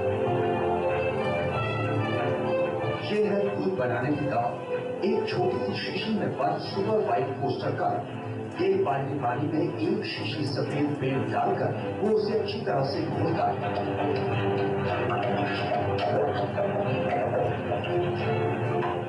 कुछ ही देर में पानी सफेद हो जाता है, बिल्कुल दूध की तरह. इसके बाद अब इसी नकली दूध में वो सिक्रीन पाउडर मिलाता है. फिर चाय की पत्ती के कलर का ये नौरंगी रंग सफेद पेंट के बने दूध में डालकर उसे चूल्हे पर चढ़ा देता है और इस तरह कुछ देर तक पकने के बाद चाय बिल्कुल तैयार है.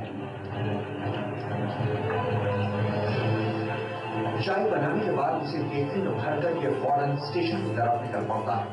इसके बाद चाय गरम की आवाज लगाकर लोगों को 3 रुपए प्याली के हिसाब से यही जहर परोस दिया जाता है. यानी जिसे कप चाय में चवन्नी भी खर्च नहीं होती, उसे कप चाय से ये आराम से 3.5 रुपए कमा लेता है. ये दूध महंगा हो गया तो 2 लीटर पानी लेते हैं, उसको घोल लेते हैं, उसी में घोल गा के यही शीशी ये पेंट वाली इसको घोल के रख देते हैं, हीटर में बन जाती है. ऐसा नहीं कि इन वेंडरों को मालूम है कि जो जहर को बेच रहे हैं वो कितना खतरनाक है. वो खुद कहते हैं कि अगर लगातार कोई इनकी चाय पीता रहे तो फिर उसकी किडनी तक खराब हो जाएगी. हमारे लोग ऐसे जो है कई बार यहाँ 20-25 लोग हैं जो कि परमानेंट स्टेशन पे, इसमें 15 हैं. हम तो करीब 15 साल से ही कर रहे हैं. चूंकि इस धंधे में मुनाफा बहुत है और लागत कुछ भी नहीं, लिहाजा ये धंधा धड़ल्ले से जारी है। ये वेंडर खुद कबूल करता है कि वो पिछले 15 सालों से यही चाय बेच रहा है और उसके जैसे बाकी लोग भी ऐसी ही चाय बना रहे हैं। नुकसान इसमें बहुत है। नुकसान तो अगर रेगुलर आदमी पीने वाला अगर है, इसको 2 शीशी अगर 1 महीने के अंदर पिला दी जाए तो हरा पेड़ जैसे सूखा हो जाएगा। जिस तरह से ये वेंडर હવે જે વિચાર ચાલુ થયો એને કહેવાય હિતનું તુલન. હવે લાભ જોઈએ. જે તમને ગોલ એચિવમેન્ટનો વિડીયો બતાવ્યો એ બહેનનું નામ છે લિલિયાના સ્ટેપેનોવા. એ વિવિધ જગ્યાએ આવા ખેલ કરીને, નૃત્ય કરીને પૈસા કમાય. આ એ જ છે. જરા બીજી જગ્યાએ પરફોર્મન્સ છે તો તમે જોઈ શકો છો કે નૃત્ય પણ કરે છે. Acrobat, body flexibility.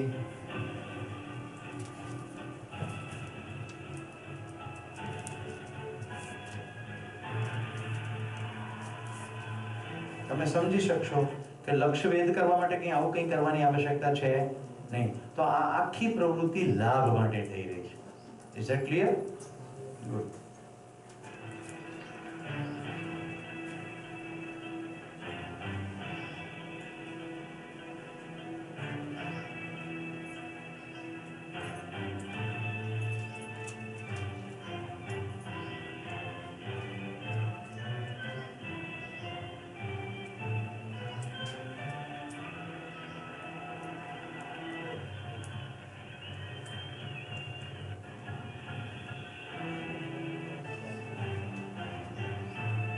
એક આ નમૂનો જોવા જેવો છે.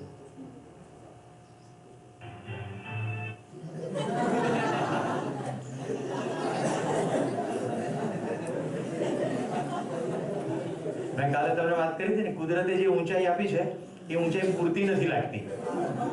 એટલે કા નીચે અથવા કા ઊંચે, ઉપર ઊંચાઈ, તમામ પાઘડીઓ, તમામ પ્રકારના છોગા, કલગીઓ, તમામ હાઈટ વધારવા માટેની બધી જ સામગ્રીઓ એ વસ્તુનું ધ્યાન કરાવે છે કે મને કુદરતે જે આપી છે હાઈટ પૂરતી નથી. પ્રિય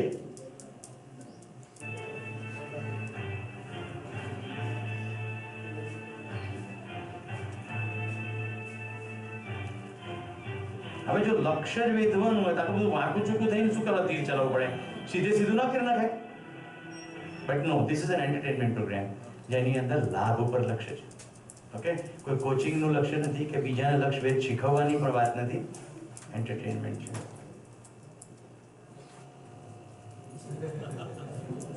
તમે કારમાંથી લીધી છે ફિલ્મ, ખ્યાલ આવે છે કેટલી બધી ટ્રકો પલટી ખાઈ જાય છે, પણ આપણો લોભ કેમ કરી મને વધારે લાભ મળે.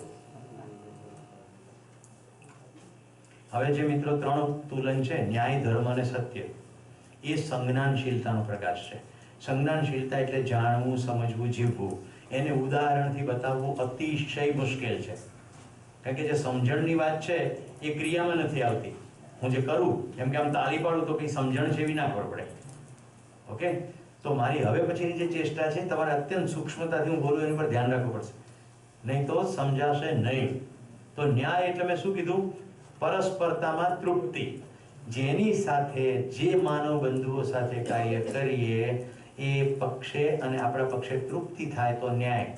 એક ઝાડ સાથે ન્યાય થઈ શકે નહીં, એક કૂતરા સાથે ન્યાય થઈ શકે નહીં. સમજો? ઘોડા ગધેડા સાથે ન્યાય થઈ શકે નહીં, આની સાથે ન્યાય થઈ શકે નહીં. લે હું તને પંપાડું, મને તૃપ્તિ થાય તો નહીં તૃપ્તિ થાય. પદાર્થ સાથે ન્યાય થઈ શકે નહીં. તમને કોઈ કૂતરાને પંપાડે, કૂતરાને એટલી ખબર પડે કે આ ખોરાકનો સોર્સ છે અને મને ખોરાક આપશે એવું લાગે છે કે પંપાડે છે, લાત મારીને જોવે એટલે ખબર પડે. તો માણસ સાથે ન્યાય થઈ શકે. ढोल तेरा क्या है?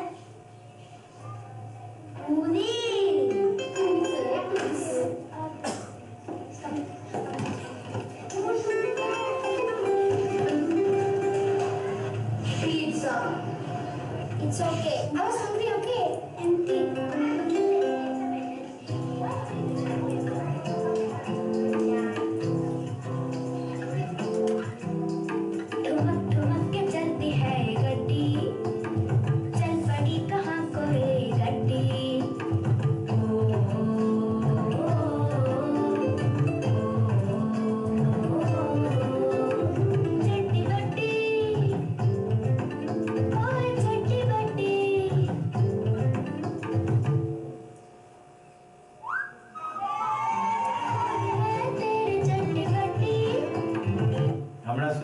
એવું લાગતું હતું કે આ દાદો બધાના ડબ્બા ઉઘરાઈ ગયો. कौन है तेरे चड्डी बड्डी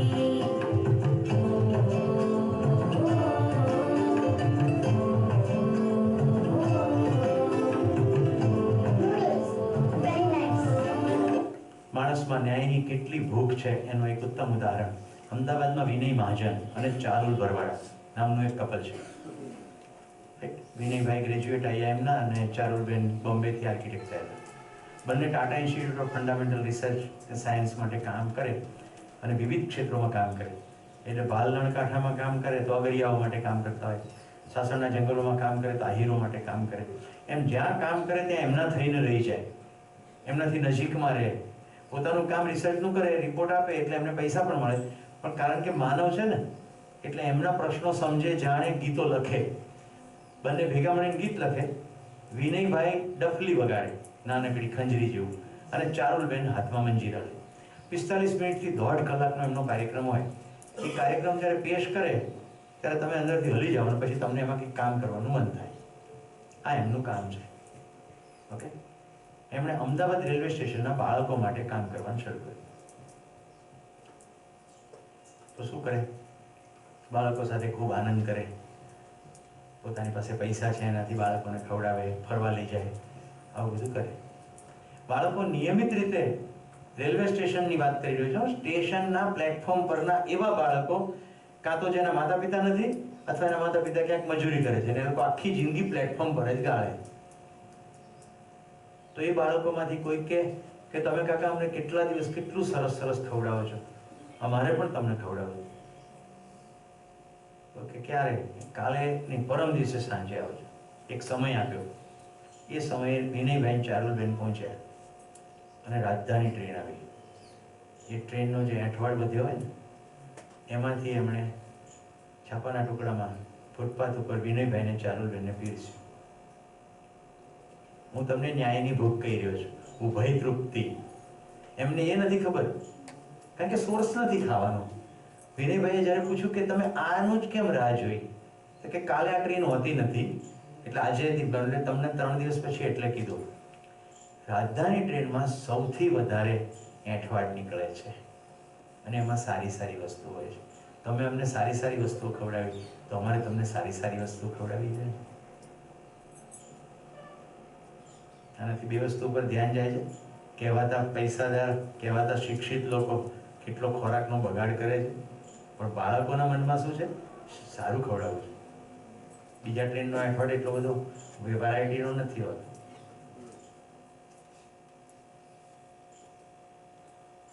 એકવાર મેં ગાંધીનગરમાં પ્રયોગ કર્યો. ગાંધીનગરના શાક માર્કેટની અંદર રેન્ડમલી શાક લેવા ગયો. તો મેં પૂછ્યું કે આ શાક કેટલાનું? આપણે ટેમ્પરરી ભીંડો પકડો, 12 રૂપિયા કિલો ભીંડો. એટલે મેં કીધું તારે બૈરી છોકરા છે કે નહીં? કે કેમ આવું પૂછો છો? છે ને, તો જરાક લાજ શરમ તો રાખ, 15 રૂપિયા રાખ. 12 રૂપિયામાં શું મેળ પડે? કઈ ટાઈપનો ગ્રાહક આવ્યો? 12 માંથી 10 કરાવે એની જગ્યાએ 15 કહે છે કે સાહેબ કોઈ ના આપે 15. મેં કીધું એક નંબરની મૂર્ખ આઈટમ છે. હું સામેથી એમ કહું છું કે 15 રાખ અને કોઈ ના આપે, હું એક તો આપવા વાળો છું.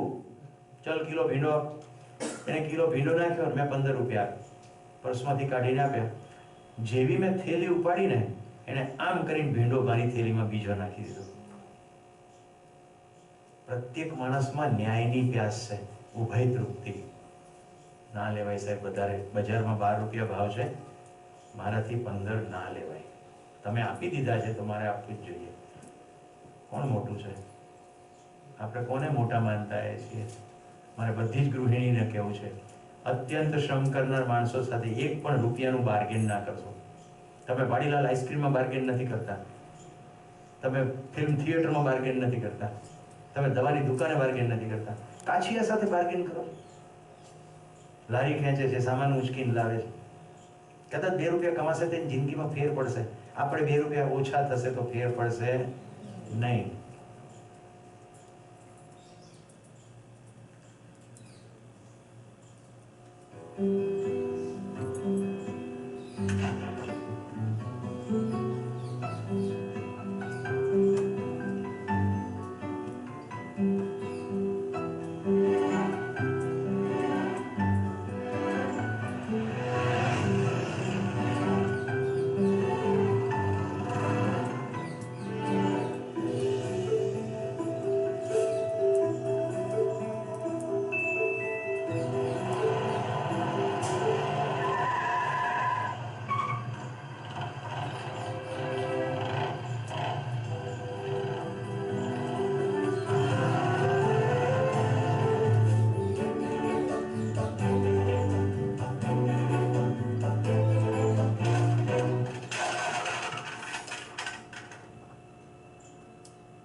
ધ્યાન જાય છે ન્યાય ઉપર.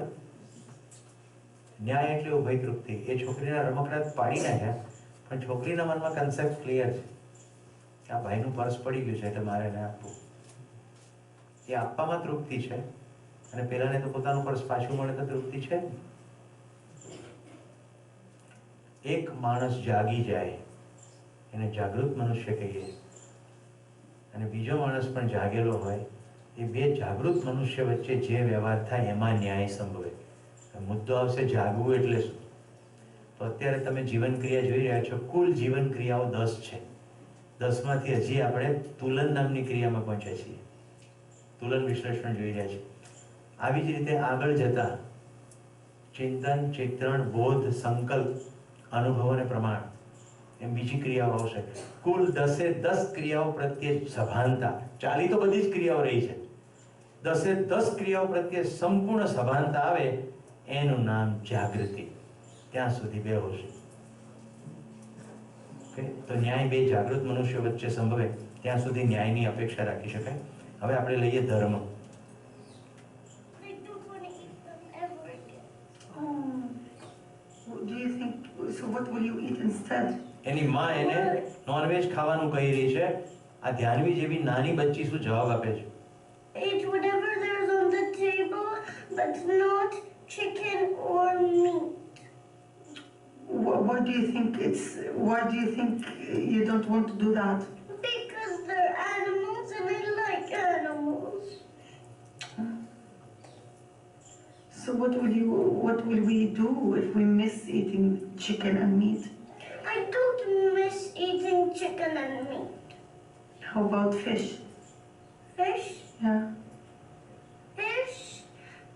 Is it an animal? Yeah. I won't eat that either. Oh my God. So I what? won't eat animals. Okay.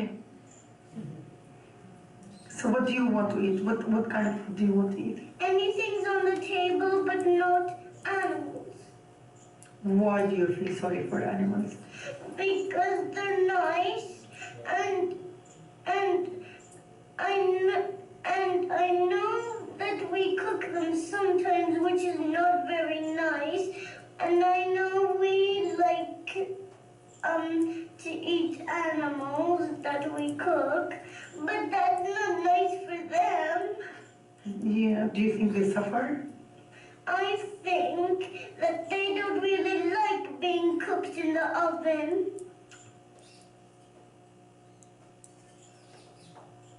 આટલી નાની છોકરી કહે છે કે એને પકાયેલે પછી આપણને ભાવે તો છે, પણ it's not nice for them. કોઈ એનિમલને કુક થવું પસંદ નથી. છોકરી રડતા રડતા કહી રહી છે. મિત્રો, આપણી વચ્ચે બાળકોની સાથે સંવાદ કરીએ તો બિલકુલ ખબર પડે આપણા બાળકો વિશેનો દ્રષ્ટિકોણ બદલાય. હું જીવન છું, શરીર ચલાવું છું. આ પહેલવેલું શરીર નથી ચલાવતું. આપણા અગાઉ કેટલા જન્મો થયા હશે કોઈ કહી શકે નહીં, કારણ કે જીવન પરમાણુ ગઠનપૂર્ણ પરમાણુ છે.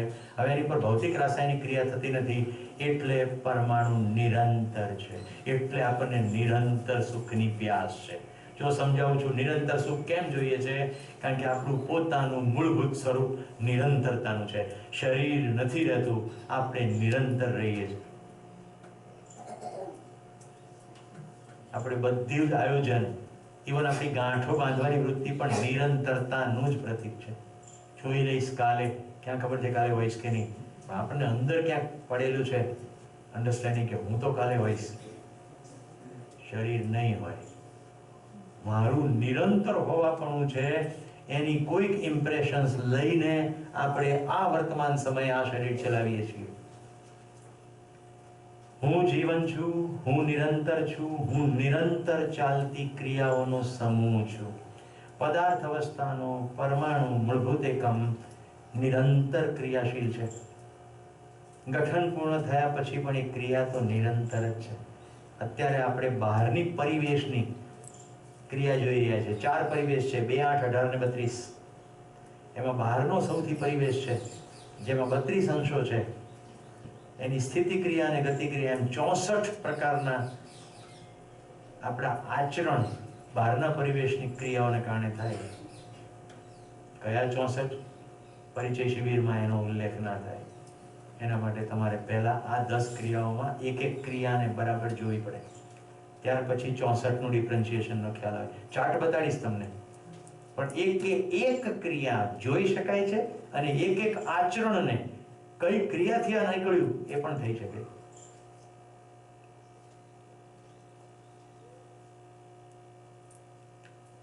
કરંટ રસ પડે છે બેટા? કિંજલ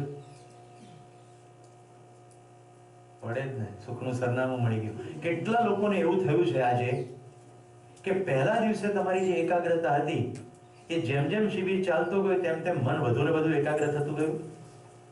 ગુડ.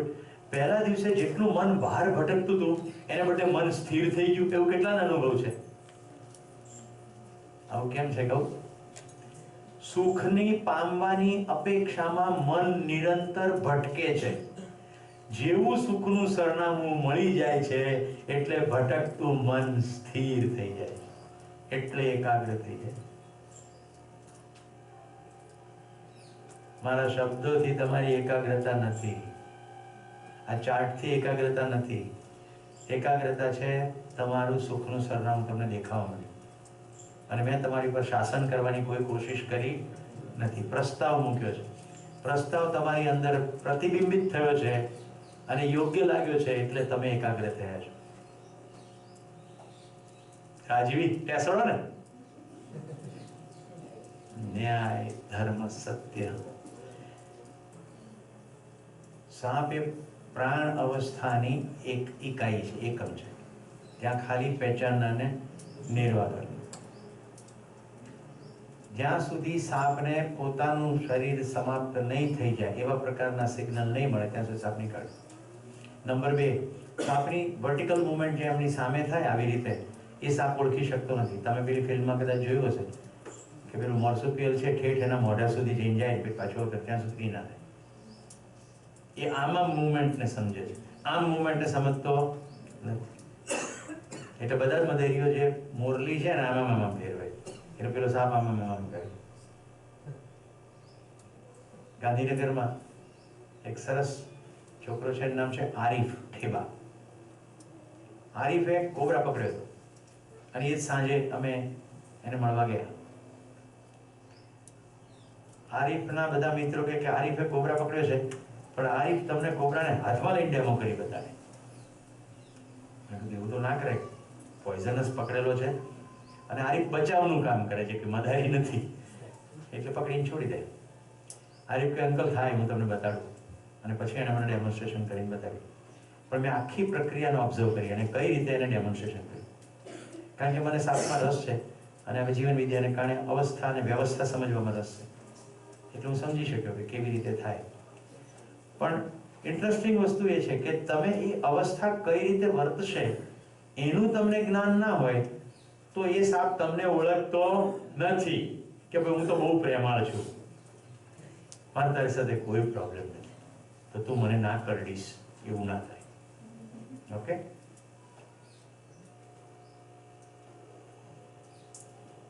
ધર્મ જોઈ રહ્યા છે. ધર્મ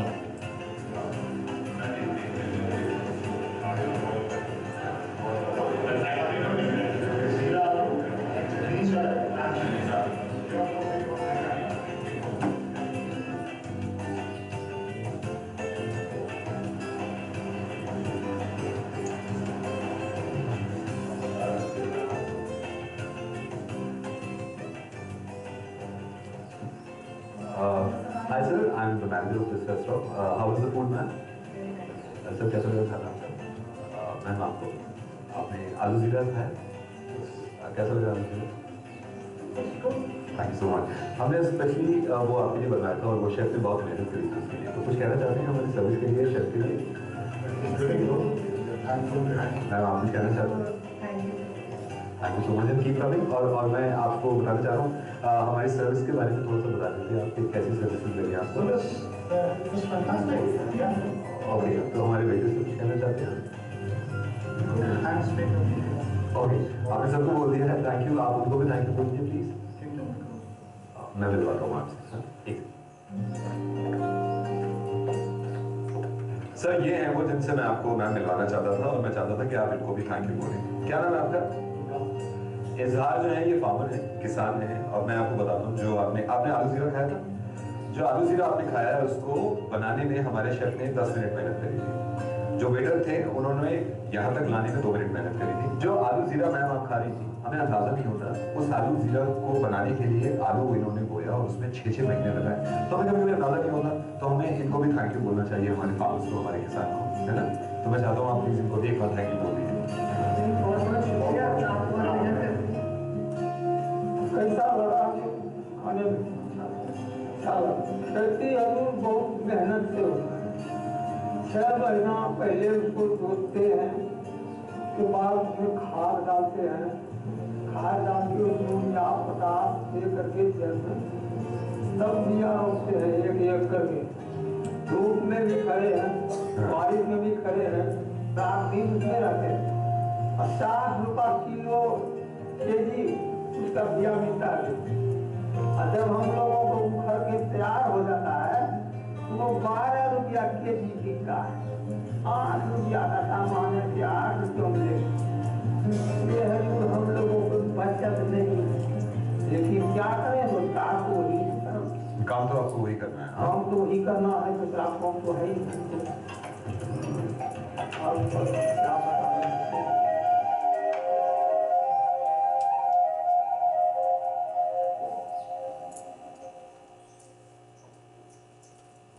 कभी कभी एहसास नहीं होता, आप समझ गए।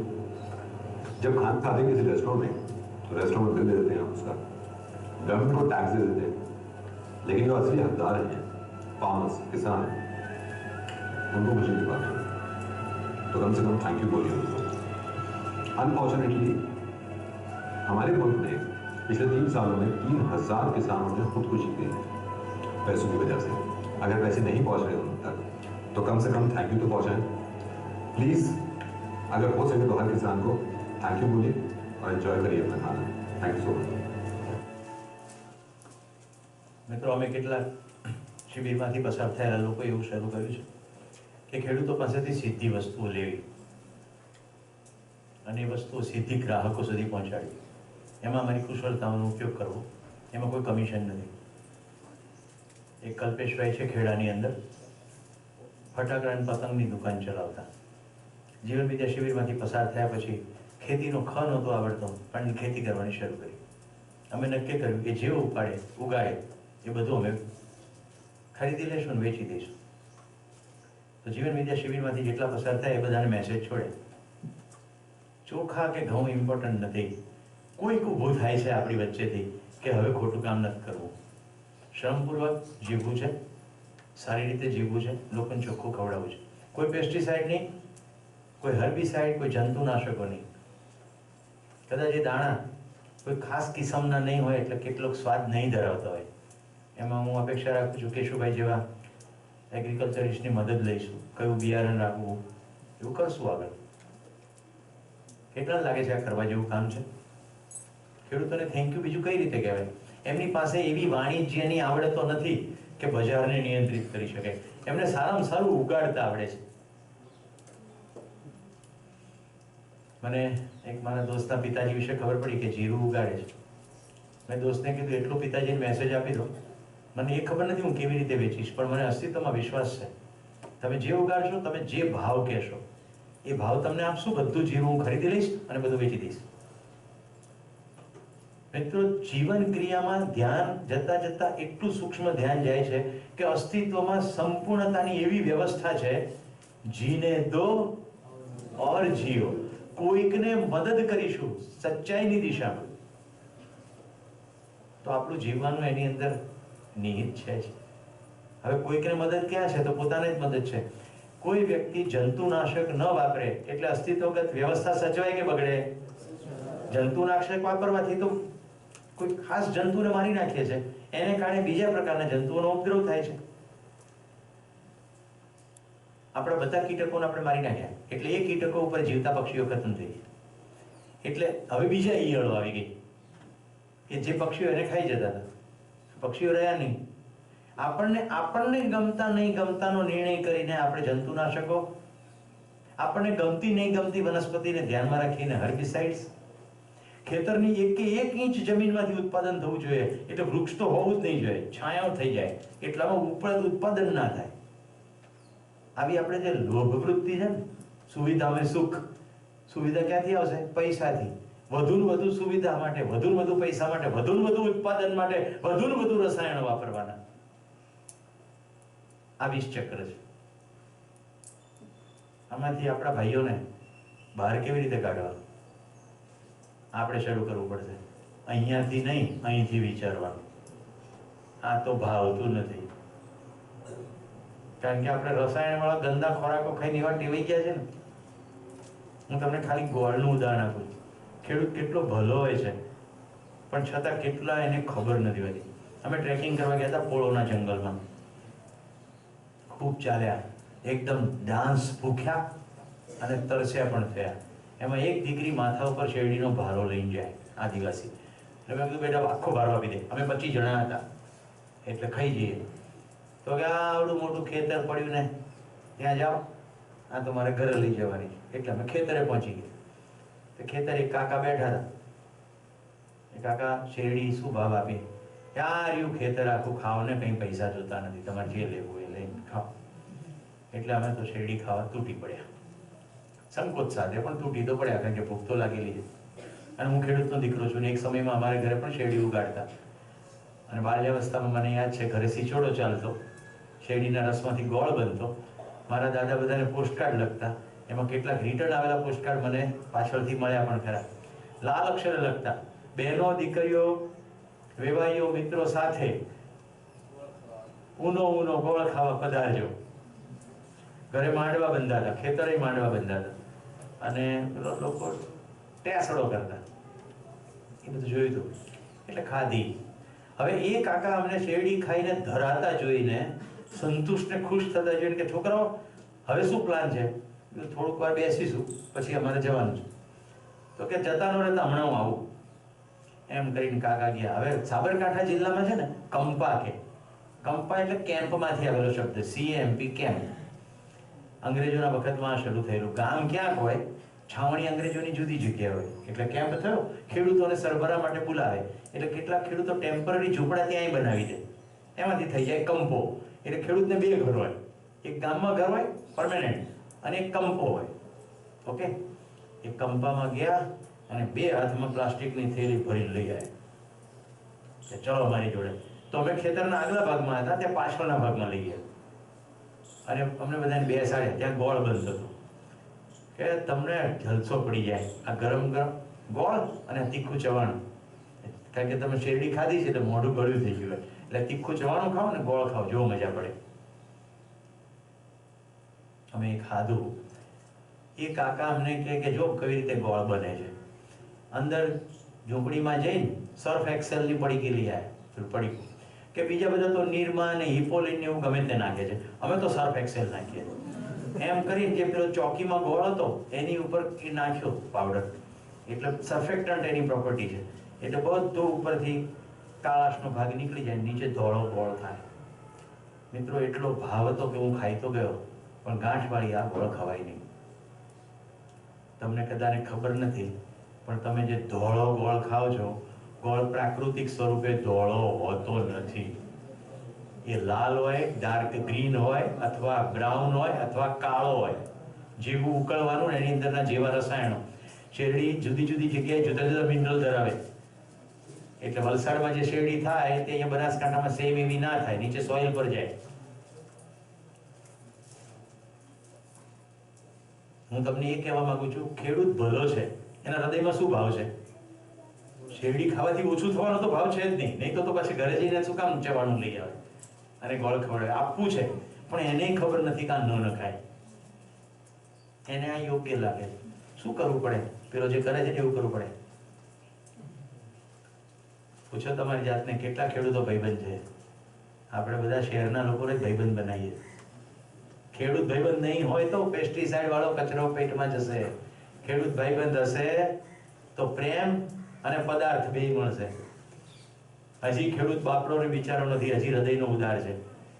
હું આ ગુજરાત ભરની રખડપટ્ટીના આધારે કહું છું, ક્યાંક ક્યાંક છૂટ કેસ મળે, પણ બાય એન્ડ લાર્જ ખેડૂત હજી સ્વાર્થી નથી થઈ ગયો.